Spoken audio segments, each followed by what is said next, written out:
రైతు సమస్యల డైవర్షన్ కోసం మీరు ఇవాళ లిక్కర్ స్కామ్ అనేటువంటి ఒక కేసు తీసుకొచ్చారు. అది ఒక అబోధ కల్పన, ఒక కట్టు కథ. ఎంత కట్టు కథలంటే మీరు 2014-19లో చంద్రబాబు నాయుడు గారి అధికారంలో ఉండగా లిక్కర్ ఆదాయం ఎంత, 2019-24లో జగన్మోహన్ రెడ్డి గారు అధికారంలో ఉండగా లిక్కర్ ఆదాయం ఎంత, కన్జంప్షన్ ఆఫ్ లిక్కర్ అంటే మద్యం ఎంత తీసుకున్నారు ఆ సమయంలో, మద్యం ఎంత తీసుకున్నారు ఈ సమయంలో. ఒక డిబేట్ పెట్టండి, చర్చిద్దాం.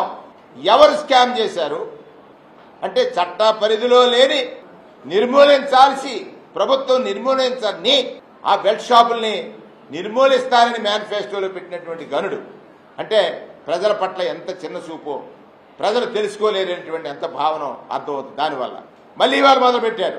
జగన్మోహన్ రెడ్డి గారి ప్రభుత్వం లిక్కర్ పాలసీలో ప్రభుత్వం నిర్ణయం తీసుకుంది, ప్రభుత్వమే నిర్వహించింది. పొద్దున్న 10 గంటలకు షాప్ తీస్తే సాయంత్రం 10 గంటలకు కట్టేయాలా? ఎక్కడైనా బెల్ట్ షాప్ ఉందా? ఎక్కడైనా అధిక ధరలకు అమ్మారా? ఇప్పుడు ఇవాళ మీ ప్రభుత్వం వచ్చి 13 నెలలు అయింది. అదే పాలసీని ఒక 5 నెలలు కొనసాగించారు. గతంలో జగన్మోహన్ రెడ్డి గారు ఏ పాలసీ అయితే ఇచ్చాడో అదే పాలసీని ఇవాళ మీ నాయకులు వచ్చి రోడ్డు మీద మాట్లాడుతున్నారు. కల్తీ మద్యం అంట, జే బ్రాండ్స్ అంట. ఏ బ్రాండ్స్? మీరు అమ్మిన బ్రాండ్స్ ఏంటి? జగన్మోహన్ రెడ్డి గారు ఏ లిక్కర్ డిస్టిలరీకైనా పర్మిషన్ ఇచ్చాడా? ఒక్క పర్మిషన్ ఇవ్వలేదే. ఇచ్చిందంతా మీరే.